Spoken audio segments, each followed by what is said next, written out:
Éxodo capítulo 30, hermanos, estamos ahí. Y vamos a continuar acerca de lo que es el tabernáculo.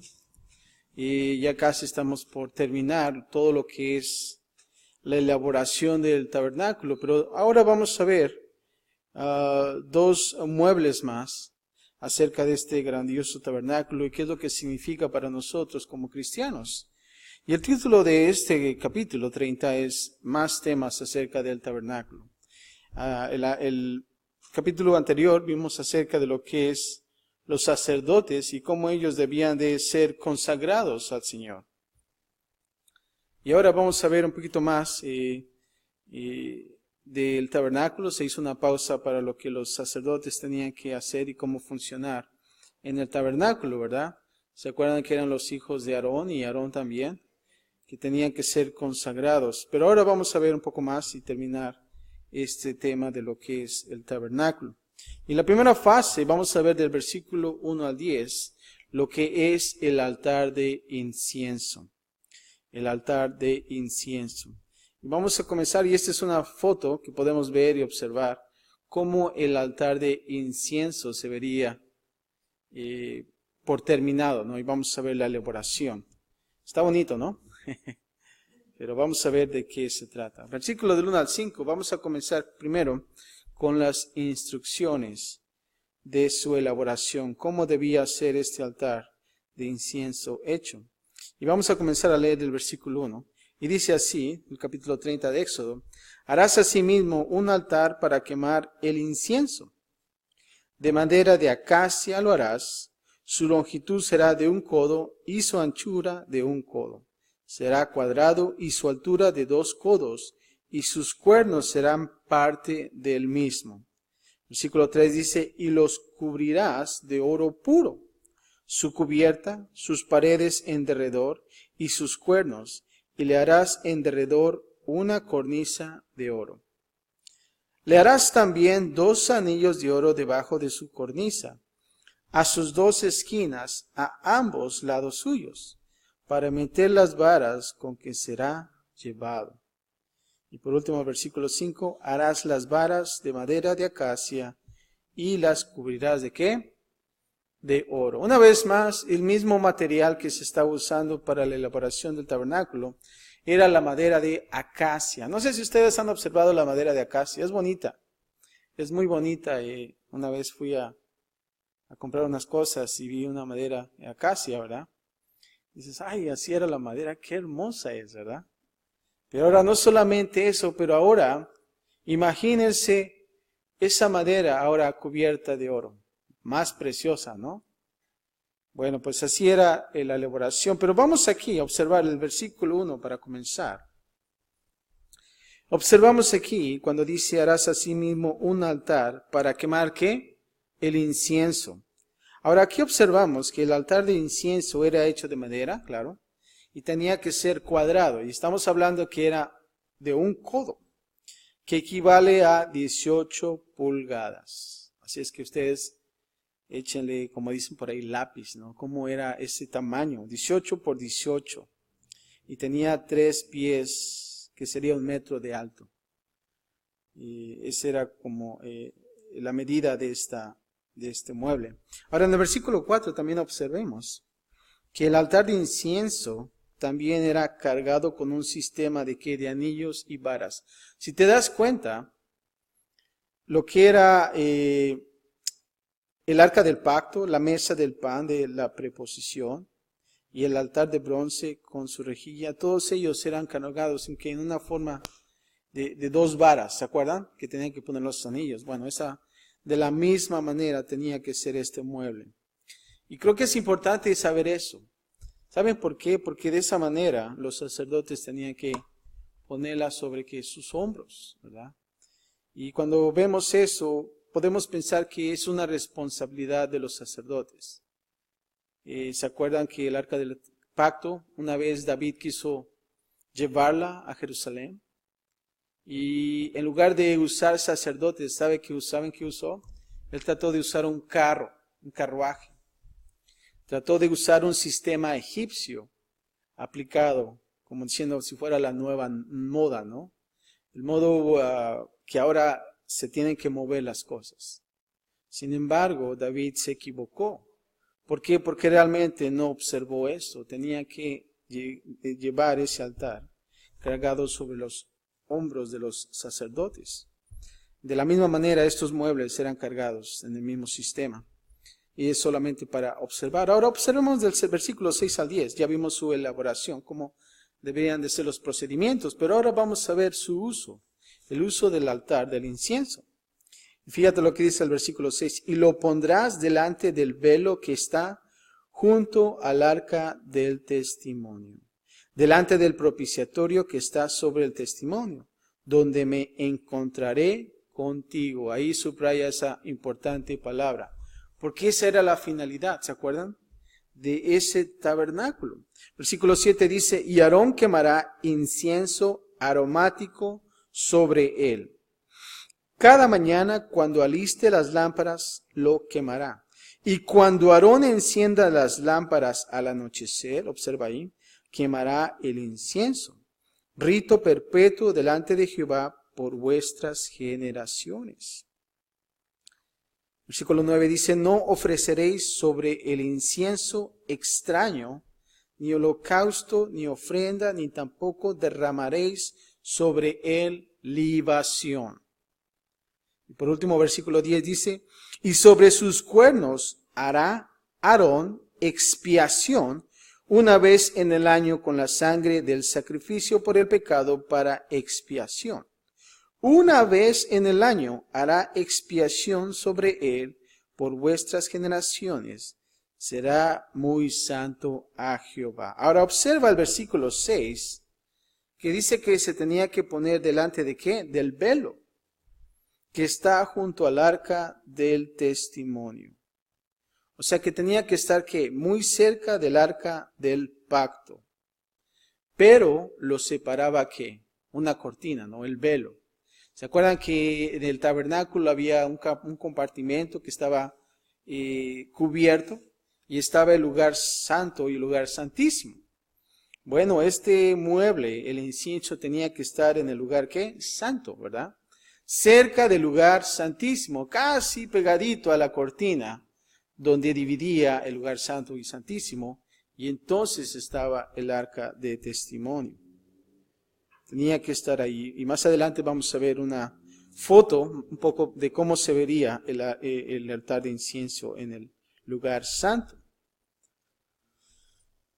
Ahora,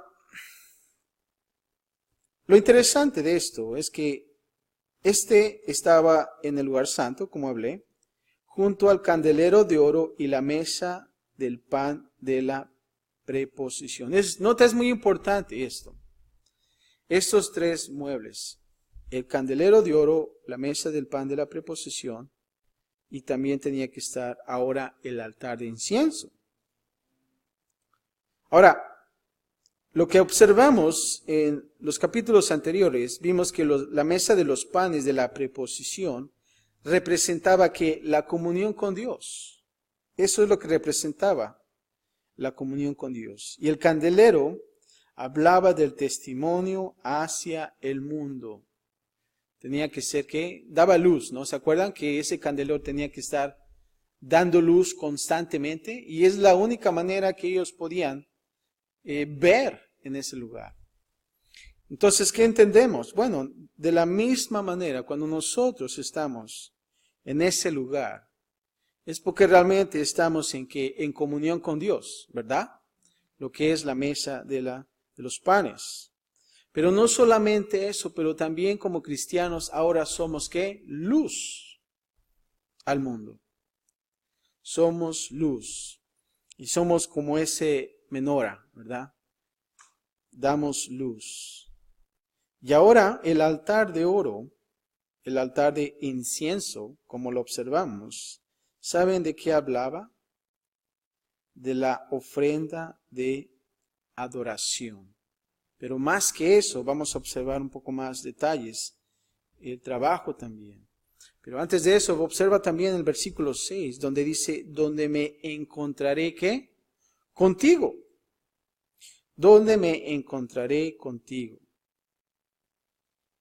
Ahora, a través de esta descripción del tabernáculo y de los muebles, eran recordatorios. ¿Saben de qué? Del propósito del tabernáculo. Este era un lugar para que el hombre se encontrara con Dios. Interesante, ¿verdad? Y cuando nosotros observamos cada mueble, cómo está en posición en ese tabernáculo, y cuando estás en ese lugar, en esa comunión con Dios, y no solamente eso, pero estás siendo testimonio, dando luz, y ahora también esa adoración, entonces el hombre se encontrará con Dios. Ahora, versículo 7, observa cuando dice, Aarón quemará incienso, ¿qué? Aromático sobre él cada mañana. Aquí observamos algo interesante. Aarón y otros sacerdotes, claro, después de él, fueron instruidos para quemar incienso en este altar cada día como parte de sus actividades sacerdotales normales. Por la mañana, y no solamente en la mañana, pero ¿sabes qué? También en el anochecer. Y cuando Aarón encendía las lámparas al anochecer, ¿saben qué hacía? Quemara también el incienso. Es por eso que a veces nosotros nos damos cuenta cuando la iglesia católica está, si ven los sacerdotes que traen su incienso, ¿no? Y van con la gente y están haciendo esto, ¿no? Y sale el humo ahí, ¿no? Y a veces uno, ¿y qué es eso, verdad? Bueno, ellos quizás lo agarran de estos pasajes. Pero ahora vemos aquí, el incienso es una imagen de la oración, en la dulzura de su olor y en la forma en que asciende al cielo. Se dice que era un incienso, ¿qué? Aromático, ¿verdad? Y también vemos, y vamos a observar que también en el pasaje de Apocalipsis, capítulo 8, vamos a observar copas de oro llenas de incienso, que son las oraciones de los santos, de acuerdo a Apocalipsis 8. El ministerio en el altar de incienso habla de cómo el pueblo de Dios deben de venir continuamente a Él en oración. Eso es. Y pienso que era el mejor lugar que Dios puso este mueble enfrente del arca del pacto, ¿verdad?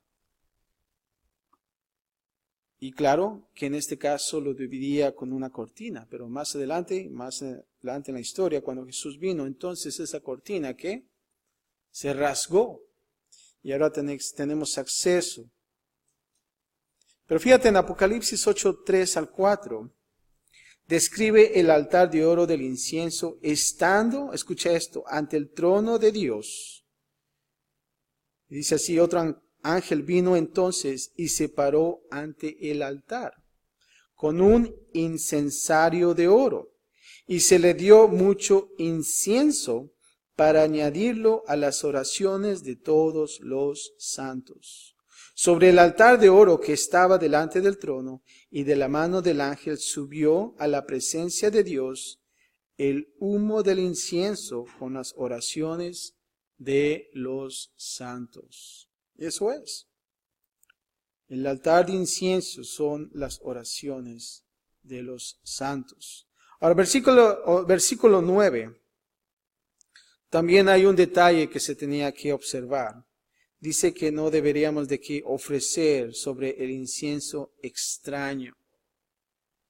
No se les permitía a los sacerdotes el ofrecer a Dios lo que ellos quisieran sobre el altar del incienso. O sea que no debería de haber incienso extraño. Estaba, ¿qué? Prohibido. Y eso era muy importante de observar. Era muy prohibido eso. Ahora en la siguiente parte del versículo 9 también te da unas especificaciones que dice que tampoco ni holocausto, ni ofrenda, ni tampoco derramaréis sobre él libación. Ahora la pregunta es, ¿por qué realmente Dios dijo esto? Porque a veces nosotros como hombres queremos hacer algo extraño, ¿verdad? Queremos ofrecer fuegos extraños, ¿verdad? Y creo que es importante ahora para nosotros como cristianos ser guiados por el Espíritu Santo, ¿verdad?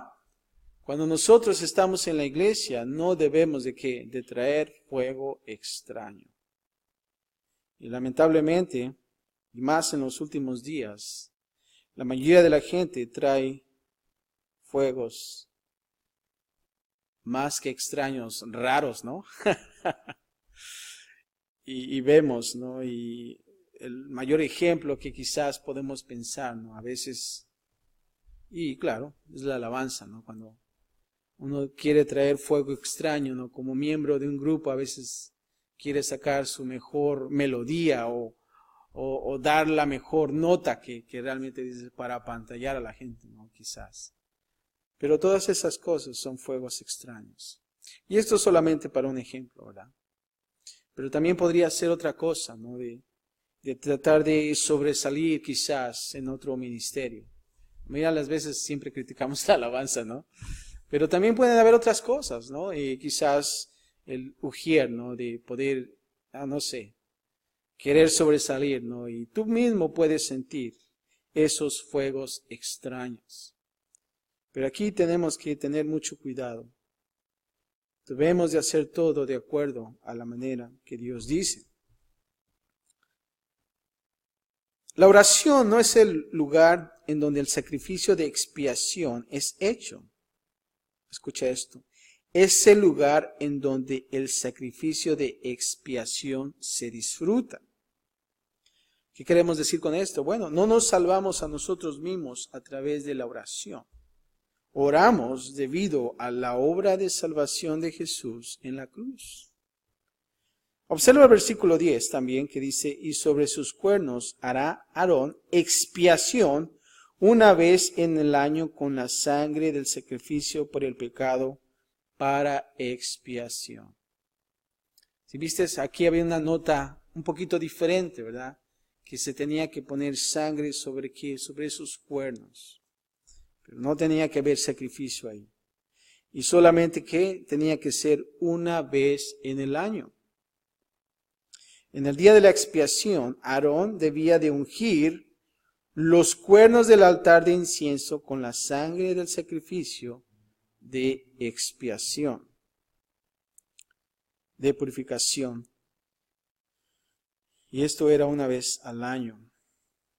Y esto solamente era como un recordatorio acerca de la expiación. Y también sería, por decirlo así, como disfrutar ese tiempo. Pero solamente como un recordatorio. Ahora vamos a observar, y aquí vemos quizás antes de ir a la parte número 2, el sumo sacerdote, y aquí está en el altar de incienso. Y también vemos cómo podría verse ese altar de incienso, ¿verdad? Y aquí vemos también la posición. ¿Se dan cuenta dónde estaba? Donde está el sumo sacerdote enfrente, ese es el altar de incienso. Solamente para que nos demos una idea. Y nota también los muebles, lo que es el candelabro y los panes de la preposición. Pero ahora vamos a ver la parte número 2 del 11 al 16. Vamos a ver acerca del dinero de rescate para el censo. Y aquí es como un paréntesis. Ya vamos a hablar acerca de algo un poquito diferente. Cuando vi empecé a hablar acerca de esto, lo que es el dinero de rescate, ¿verdad? Parece como un secuestro, pero no lo es así.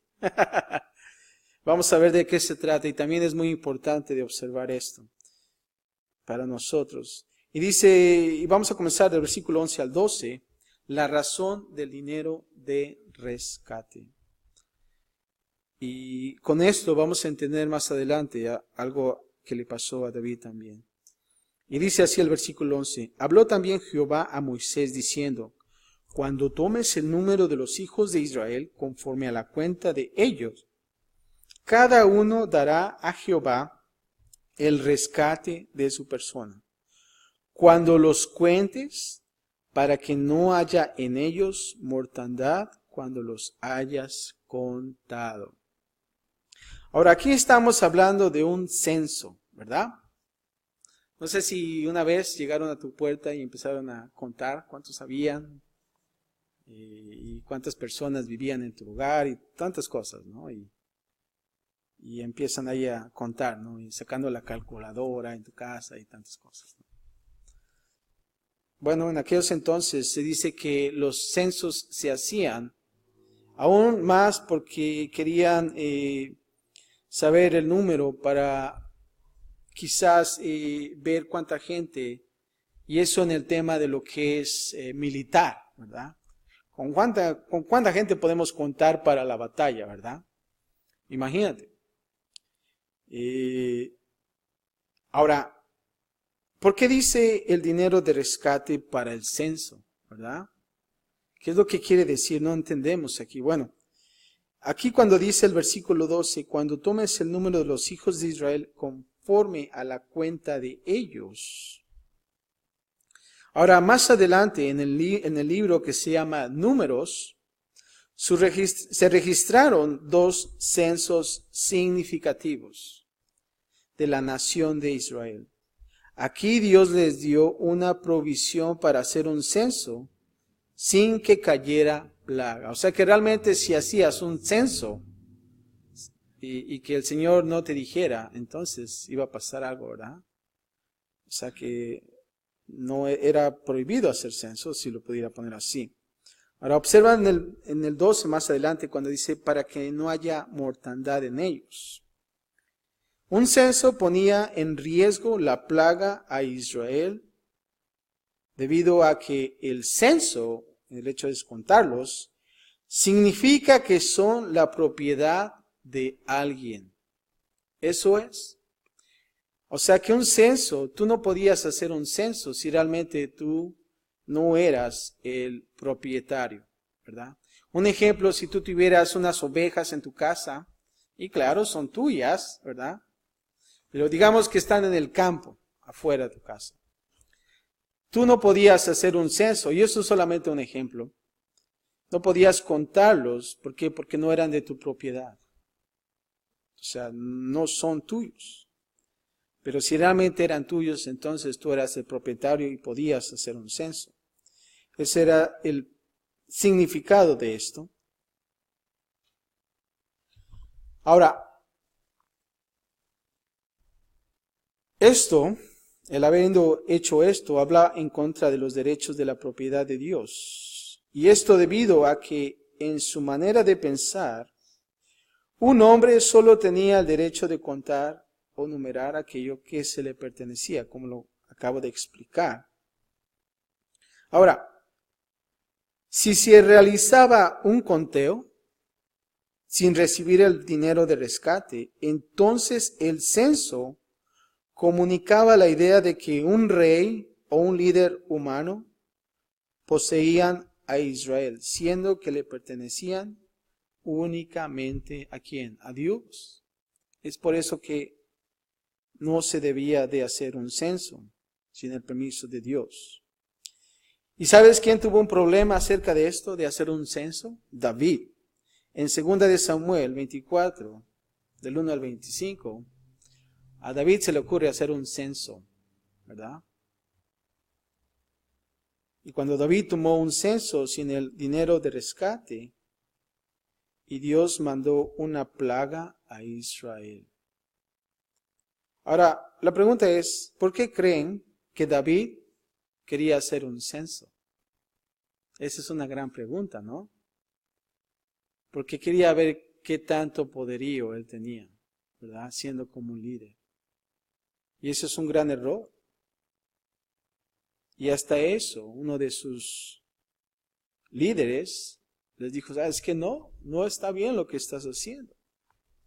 Sin embargo, David ordenó hacerlo. Y vemos la consecuencia de eso. ¿Por qué? Porque David quería saber qué tanto poder tenía él. Y ahí es donde él falló.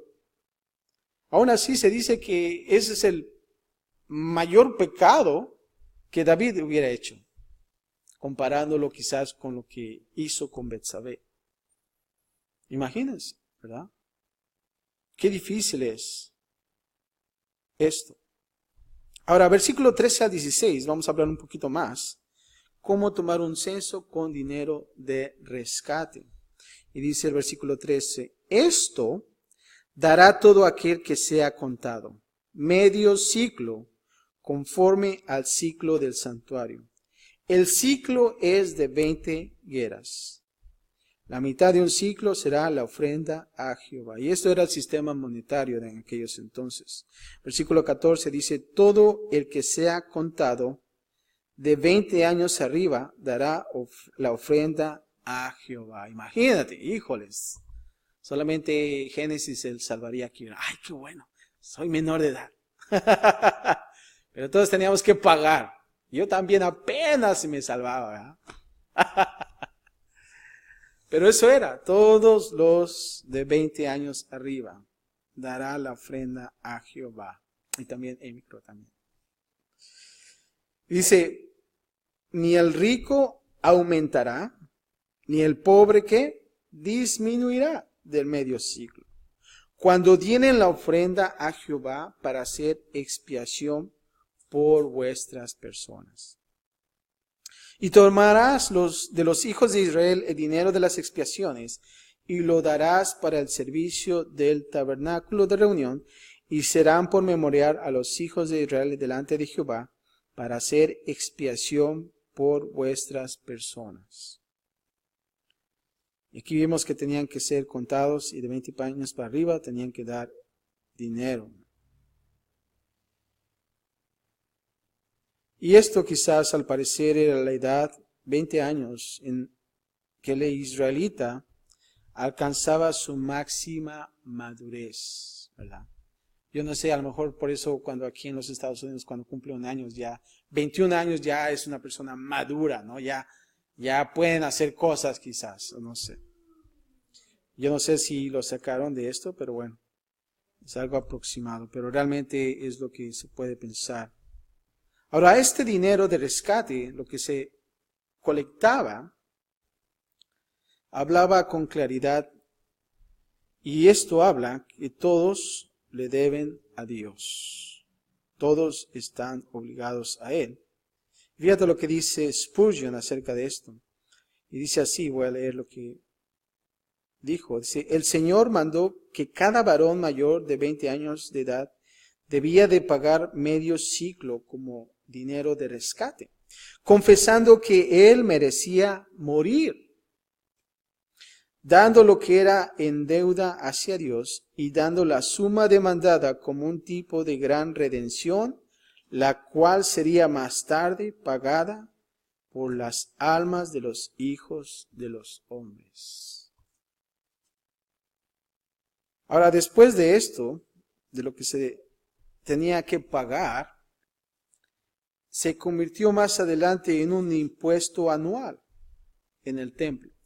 Y eso tú lo puedes observar en Mateo 17:24.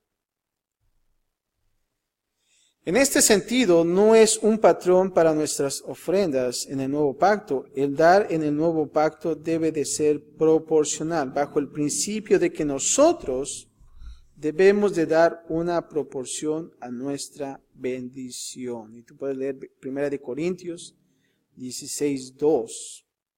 Ahora observa el versículo 16 que dice, y lo darás para el servicio del tabernáculo de reunión.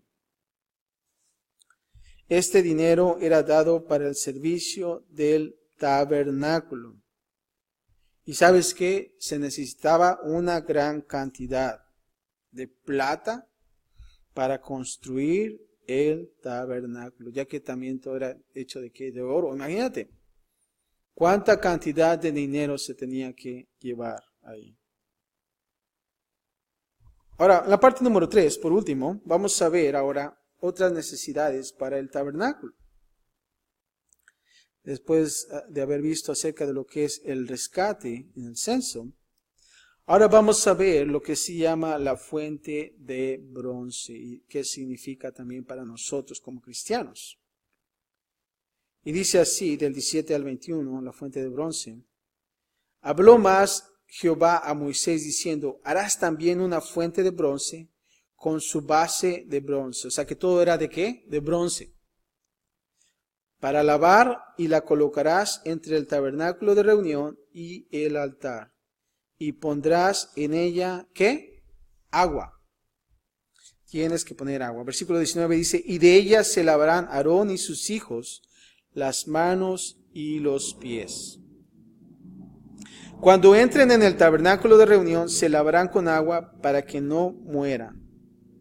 Y cuando se acerquen al altar para ministrar, para quemar la ofrenda encendida para Jehová, se lavarán las manos y los pies para que no, ¿qué?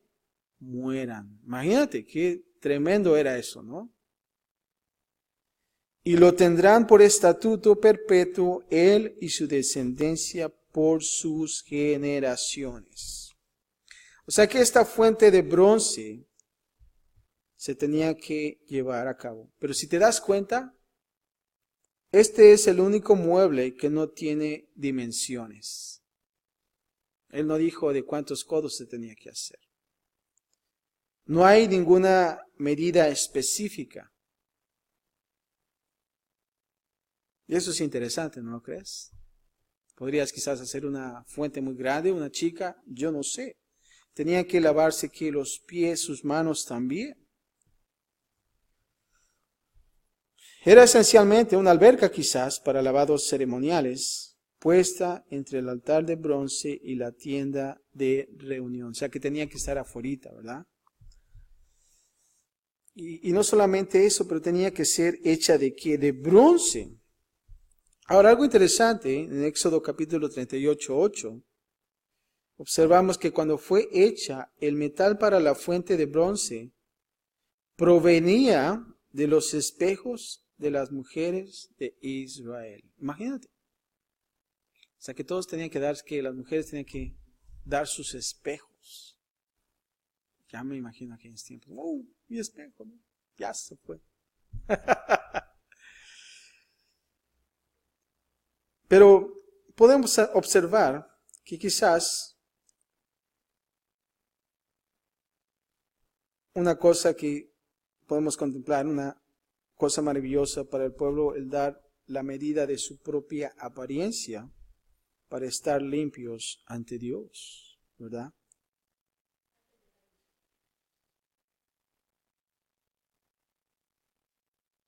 Ahora, el versículo 18 dice, las colocarás entre el tabernáculo de reunión y el altar. La fuente luego debía de colocarse en el gran atrio, antes de que los hombres entraran a la misma tienda. Es muy importante saber dónde están cada mueble. Dios no puso nada más los muebles porque querían que se viera bien, pero tenían un significado. Y eso es muy importante para nosotros entender que hay un orden, ¿verdad? Y tenemos que seguir ese orden. Los sacerdotes ciertamente debían de lavarse después del sacrificio y del ritual de sangre. Así que también tenían un valor que práctico. Tenía que haber un lavamiento ahí. Ahora, dice que se lavarán las manos y los pies para que no mueran. La fuente de bronce, habla del lavado, el cual es necesario para todos los que quieran venir a la presencia de Dios. Y la pregunta es, ¿cómo me voy o qué significa para mí ser lavado? Aquí la idea después fue expresada en un Salmos 24 del 3 al 4, cuando dice, con estas preguntas retóricas, ¿quién subirá al monte de Jehová? ¿Y quién estará en su lugar santo? Y viene la misma respuesta, el limpio de manos y puro de corazón. No solamente eso, pero cuando Jesús lavó los pies de sus discípulos, escucha eso, y lo vamos a ver un poco más claro. Él les dijo, el que está lavado, no necesita sino lavarse ¿qué? Los pies, pues está todo limpio. Juan 13:10. ¿Encuentras ese pasaje? Ahora, cuando nosotros venimos a Jesús, primeramente somos que limpiados, como dice 1 Corintios 6:11. Pero ¿sabes qué? También debemos de ¿qué? De lavarnos continuamente del polvo y de la tierra, al dejar que Jesús lave nuestros pies. En aquellos entonces, ¿se acuerdan que se lavaban los pies? Porque pues caminaban en diferentes lugares, no era como ahorita ya tenemos zapatos, ¿verdad? Pero tenía que haber una limpieza por donde caminaban y todo lo que ellos colectaban en sus pies y también en sus manos. Ahora, una forma importante de la cual este lavado toma lugar es a través de la palabra de Dios. La palabra de Dios es la que nos limpia. Efesios 5:26 dice, habiéndola purificado en el lavamiento del agua por la, ¿qué? Por la palabra. La palabra es la que nos limpia. Por lo tanto, nosotros como sacerdotes reales tenemos que lavarnos constantemente. Y vemos hasta este punto la importancia, número uno, de qué, de la oración, y también la importancia de qué, de la palabra de Dios. Esta mañana estaba conversando con mi esposa y estamos observando estas dos cosas, sin querer queriendo, ¿verdad? Surgió la importancia de pensar en la iglesia y lo que necesitamos hacer como iglesia. Y ella estaba en el lado de la oración y yo estaba en el lado de la palabra, ¿verdad? Y siempre cuando platicamos y estamos tratando de conversar y es simplemente qué tan importantes son estas dos cosas, ¿verdad? Porque podemos, por un lado, como me decía, podemos tener mucho conocimiento de la palabra de Dios, pero si no hay oración, no funcionan las cosas. Porque realmente no la estamos aplicando. Pero también la importancia de la palabra de Dios, de conocer a nuestro Señor Cristo Jesús. Y es de aplicar estas dos cosas. Y no solamente dentro de la iglesia, pero ¿sabes qué? También nosotros, como líderes, en las casas, donde quiera que nosotros estamos. Y creo que este capítulo cupo o realmente embonó en lo que nosotros conversábamos, porque realmente vemos la importancia y lo que estaba en este tabernáculo, ¿verdad? De poder funcionar como buenos sacerdotes y no decir, bueno, pues no necesito lavarme, ¿verdad? Como hoy en día los niños dicen, bueno, ayer me las lavé, ¿verdad? Eso fue ayer. ¿No te ha pasado que ya van a comer? ¿Y cuándo te lavaste las manos? No, pues fue ayer, ¿no? No necesito lavarme, ¿no? Ok, ¿no? Pero es necesario ser lavados a través de la palabra de Dios. Ahora, más adelante, en versículo 22 al 33, y aquí vemos quizás una foto de lo que pudiera ser un lavacro, mueble de bronce, de lo que Dios dijo que se hiciera, ¿verdad?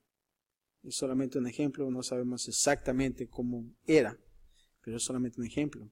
Pero ahora 22 al 33 vamos a ver el aceite de la unción, y dice el versículo 22. Habló más Jehová a Moisés diciendo, tomarás especias finas, de mirra excelente 500 siclos y de canela aromática la mitad. Estamos viendo que está diciendo la cantidad y el costo también. Ahora, dice el 23, esto es 250 de cálamo aromático 250, de casia 500, según el ciclo del santuario, y de aceite de olivas 1 hin. Y harás de ello el aceite de la santa unción, superior ungüento, según el arte del perfumador. Será el aceite de la unción santa. Con él ungirás el tabernáculo de reunión, el arca del testimonio, la mesa con todos sus utensilios, el candelero con todos sus utensilios, el altar de incienso, el altar del holocausto con todos sus utensilios y la fuente y su base. Así los consagrarás y serán cosa que santísima. Todo lo que tocare en ellos será santificado. Ungirás también a Aarón y a sus hijos y los consagrarás para que sean mis sacerdotes. Y hablarás a los hijos de Israel diciendo, este será mi aceite de la santa unción por vuestras generaciones. Sobre carne de hombre no será que derramado, ni haréis otro semejante, conforme a su composición. Santo es, y por santo lo tendréis vosotros. Cualquiera que compusiere ungüento semejante y que pusiere de él sobre extraño, será cortado de entre su pueblo. Vemos aquí este tipo de proceso del aceite de la santa unción. Y estos materiales eran materiales caros en aquellos entonces. Y la mayoría de ellos eran de árboles, extractos de todos esos árboles. Y vemos ahí también el costo. Pero dice que no debería de ser duplicado, ¿verdad? No debería de ser alterado también. No deberíamos de hacerle como aquellos cuando quieren alterar los perfumes, ¿verdad? Y le ponen que alcohol, ¿no? ¿Para qué? Para que saca la botellota, ¿no? Y dices, me costó $5, siendo que este cuesta $100, ¿verdad? Pero pues te echas y hueles más alcohol que perfume, ¿verdad? Pero realmente dice que no debería de haber algo semejante, porque si no sería que cortado. Y todo tenía que hacerse al pie de la letra. Ahora, lo interesante es que dice que sobre carne de hombre no será derramado, ya que el aceite es un emblema de ¿qué? Del Espíritu Santo, ¿verdad? Vemos que el Espíritu Santo no es derramado para aumentar ¿qué? Vuestra carne, sino para glorificarse a sí mismo. Eso es importante también. Ahora, por último, del 34 al 38. Vamos ahora a ver el incienso sagrado. Y dice así, dijo además Jehová a Moisés, toma especias aromáticas, estacte y uña aromática y gálbano aromático e incienso puro, de todo en igual que peso. Y harás de ello el incienso, un perfume según el arte del perfumador. Cuando estoy leyendo esto, a veces me siento que estoy leyendo una receta, ¿verdad? De cocina. Y dice que tiene que ser, en el versículo 35, bien mezclado, puro y santo. Y molerás parte de él en polvo fino, y lo pondrás delante del testimonio en el tabernáculo de reunión, donde yo me mostraré a ti. Nota ahí una vez más. Yo me mostraré a ti. Os será cosa que santísima. Como este incienso que harás, no os haréis otro según su composición, te será cosa sagrada para Jehová. Nota ahí una vez más la importancia de no ser duplicado. Cualquiera que hiciere otro como este para olerlo, será cortado de entre su pueblo. O sea que era copyright, ¿eh? No tenía que ser duplicado. Ahora, este incienso especial para el tabernáculo fue hecho de acuerdo con el mismo principio de lo que vimos anteriormente del aceite de la unción. Dios no quería que este olor sagrado, simbolizando la dulzura de la oración, fuera usado para una atracción o adorno humano. ¿Ah? Tenemos que tener cuidado. No debemos de traer una atracción o un adorno humano. Y podemos quizás a veces funcionar de esta manera, ¿no? Cuando nosotros adornamos nuestras oraciones, ¿verdad? Y ¡ay, Señor! Y tantas cosas que dicen, ¡man! ¡Qué oración tan elevada! ¿no? Pero debemos de tener cuidado. Ahora observa también que dice que debe de ser bien mezclado. Quizás el hecho de que dice así es porque ese incienso tenía que arder. Entonces realmente tenía que hacerse y darse un buen trabajo de acuerdo al el artista. Y también observamos, por último, en el versículo 38, que Dios estaba también tratando de proteger el carácter singular del incienso del tabernáculo, que Él ordenó que cualquiera persona que alterara estas cosas debía ser cortado. Y creo que es importante cada paso de esta elaboración, aún hasta lo más mínimo. ¿Por qué? Porque estamos hablando de Cristo Jesús, ¿verdad? Y todo lo que nosotros debemos de hacer. Y también lo importante que es ahora para nosotros de cómo ejercer como buenos sacerdotes reales. Y eso es lo que podemos nosotros pensar. Dos cosas para concluir este capítulo. Es de mantenernos nosotros en la oración y en la palabra de Dios, ¿verdad? Y que nosotros podamos de la misma manera ejercer como buenos sacerdotes. Cuando nosotros estamos sirviendo en el tabernáculo, de no poder también alterar las cosas y traer fuegos extraños. Más adelante vamos a notar que los hijos de Aarón hicieron fuegos extraños y lamentablemente ellos fueron cortados. Y qué triste es, ¿no? Imagínate a Aarón viendo a sus hijos, más que siendo cortados, pero viendo que ellos estaban ofreciendo fuegos extraños que Dios nunca les dijo que hicieran, ¿verdad? Qué triste es a veces ver eso. Y más cuando viene de parte de los hijos de Aarón, ¿no? Pero creo que es para nosotros también aprender que debemos nosotros ser diligentes en cada cosa. Y a veces me pregunto, ¿por qué Dios tiene que ser muy específico en estas especies aromáticas, verdad? No es de que voy a hacer una duplicación de esto, quizás. Pero creo que el hecho de poder poner estas cosas aquí en la palabra de Dios es para que nosotros tengamos cuidado, ¿verdad? En hacer todo lo que Dios nos dice en su palabra.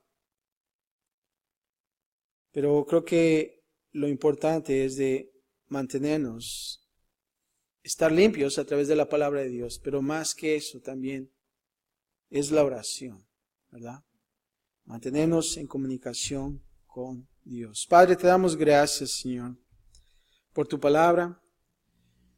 Y Padre, a veces nosotros, cuando nosotros caminamos en el tabernáculo, vemos aquellos muebles y no queremos tocarlos. Quizás por algunas razones, Señor. Pero Padre, fallamos como sacerdotes reales. Y Padre, queremos nosotros realmente ejercer y ser buenos sacerdotes, Señor. Y no estoy hablando solamente en lo que es las funciones en la iglesia, pero estoy hablando acerca de nuestras funciones como líderes en el hogar, en el trabajo, donde quiera que estemos, Padre. Que nosotros podamos ser luz, primeramente, Señor. mantenernos nosotros en oración. Y más que eso, Padre, también estar en comunión contigo, Señor. Y eso es santificación, Padre. Gracias te damos, Señor, por tu palabra. Gracias te damos también por tu gracia y tu misericordia, Señor. Y por tu amor, Señor, que tú tienes para nosotros. Y ahora, Señor, que vamos a casa o donde quiera que vayamos, Señor. Estamos conscientes, Padre, de nuestras fallas. Pero ahora queremos, Señor, hacer una diferencia en nuestro hogar, donde quiera que estemos, Señor. Sé con nosotros, Padre, con nuestros hijos también, Padre. Así como también Aarón encendía ese candelero continuamente y también en el incienso en la mañana y en la noche, Padre, que nosotros podamos también mantenernos en la oración de mañana y de noche también, Padre. Gracias por todo, Señor, y te pido también que a nuestros hijos podamos también enseñarles el buen camino, Señor. Y eso es, Señor, también en la oración y en tu palabra, Padre. Gracias, Padre, por todo. Gracias por este pueblo que estamos aquí. Y, Padre, bendice a las personas que no pudieron estar, Señor, y sé con ellas también, Padre. En Cristo Jesús. Y todos decimos, amén. Puesto de pie, hermanos, vamos a cantar la última alabanza.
This